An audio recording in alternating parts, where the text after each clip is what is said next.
In our news bulletin for this evening, the unexpected power outage on Friday evening has been attributed to a faulty cable to one of the main power generators on the island. Niue government officials met with the SPC team on island for a scoping exercise in preparation for Niue's plans to host a high-level meeting in November. A special court hearing was held today for an individual who was remanded in prison for about a week. An unexpected power outage on Friday evening has been attributed to a faulty cable to one of the main power generators at the Niue power station. Power was cut to the whole island for more than an hour while power staff worked to identify the problem and restore power. Although power was restored, this also triggered off a number of unplanned power cuts throughout Saturday that also affected services at the airport, where the standby generator failed to start up. The Air New Zealand flight departure was delayed for an hour, while the bulk fuel division attempted to refuel the plane. However, this required Niue Power Corporation to restore power to enable fuel pumps to operate properly. This latest incident has raised several issues and a need to improve maintenance schedules for the standby generators. Director General for Infrastructure Andres Iohane says that they are trying to gauge the severity of the power outage. It is uncertain how many passengers were affected in terms of missed connecting flights or whether private home appliances damaged due to this unscheduled power cuts.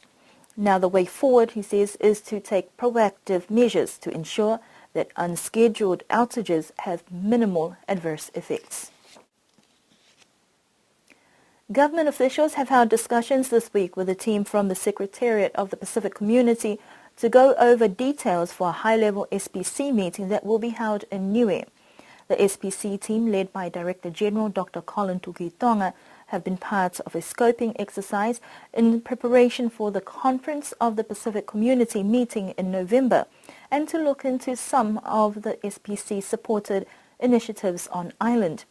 The biennial conference will attract delegations from all of the 26 Pacific Community countries and territories, and this week's talks will gauge whether the Niue government is ready to host. This week it'll be mainly with the government, Secretary to Government HIPAA and the heads of departments, a brief discussion with Cabinet. I understand there's a task force that's being set up to plan for the conference. I suppose for us it's really to understand what additional things Niue might need. I'm a bit concerned about the internet speed, for example, and talk with government about whether that needs help. We need to be able to have simultaneous translation because we're a bilingual organization, French and English. We'll bring the gear and the interpreters, but it needs to be set up. We need to make sure that there's enough accommodation. We're expecting, it's all a bit tentative at the moment, but we could easily have 200 and 220 people attend.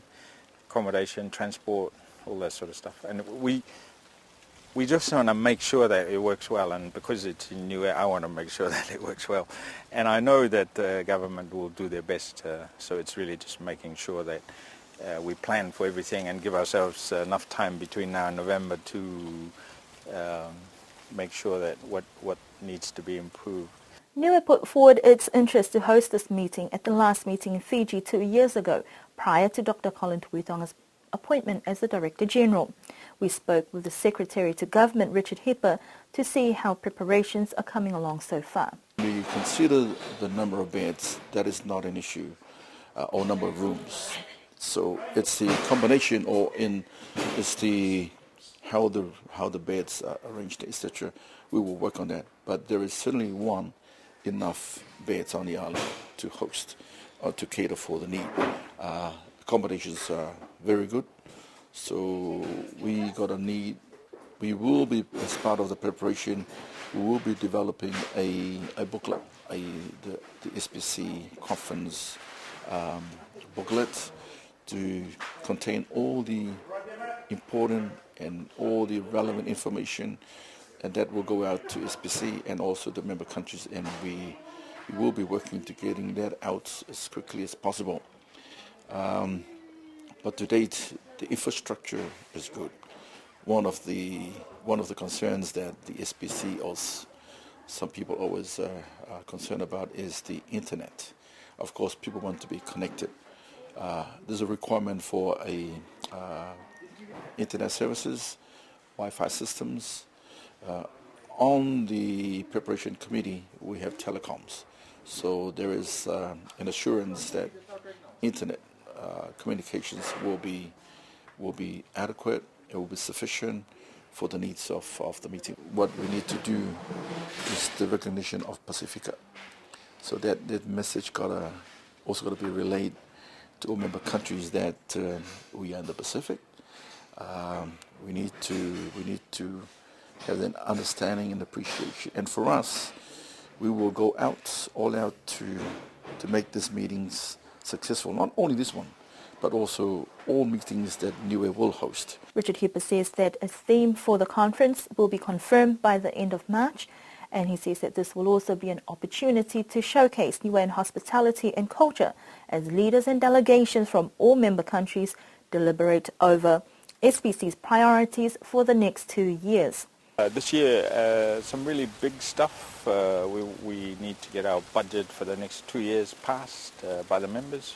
We need guidance from the members on the priorities. Is it agriculture or fisheries or women's rights or youth or public health? You know, there's so many things, but we can only afford to do, some of those things. So we have to have the members tell us what they think the priorities are. And it's always a bit of a problem because, well, not a problem, but it's reality, I guess, because one island might say one thing, somebody else wants something else. And so we need to have that discussion because it then affects how we budget and set our work plan for the next 2 years. We're pretty excited about admitting Timor-Leste to the SPC family this year in Niue. So they're coming with a sizable entourage, I understand, because it's a big event for them. This is the first time we have a new member at SPC for quite a long time. So that's a big event. It's good to have it here in Niue. Then there's some very specific things, COP21, the climate conference in Paris. A lot of technical discussions to be had. So the idea is that the officials will meet first in the first half of the week to prepare things for when the ministers come. And we hope that they'll sign that off for us. So the conference really is really important for SPC because that's really where we get our guidance from in terms of the work that we do around the region. I think it's great. I mean, it's my first conference as Director General, and it's fantastic to have it here at home. The conference is a few months away, and there is a fair amount of work to be done, but government is confident that Niue will be ready to host the Conference of the Pacific Community in November. A young man was remanded in prison for a week following a domestic-related incident in Vaea last week. Niue police confirmed that they responded to an incident on Tuesday afternoon last week and that they had placed the individual in prison to appear before the courts. A special court hearing was held today with 2 charges laid, one for willful damage that was later withdrawn by the Niue police and a charge of assault. After some deliberation, the final outcome of the court hearing this morning was that this individual was presented with a suspended sentence of 6 months where he will not be allowed to drink or purchase any alcohol, and his behavior will be monitored by the Niue police. If he is found to breach any of these provisions of his suspended sentence, then the penalties of the assault charge will be applied. And that concludes this news bulletin for this evening.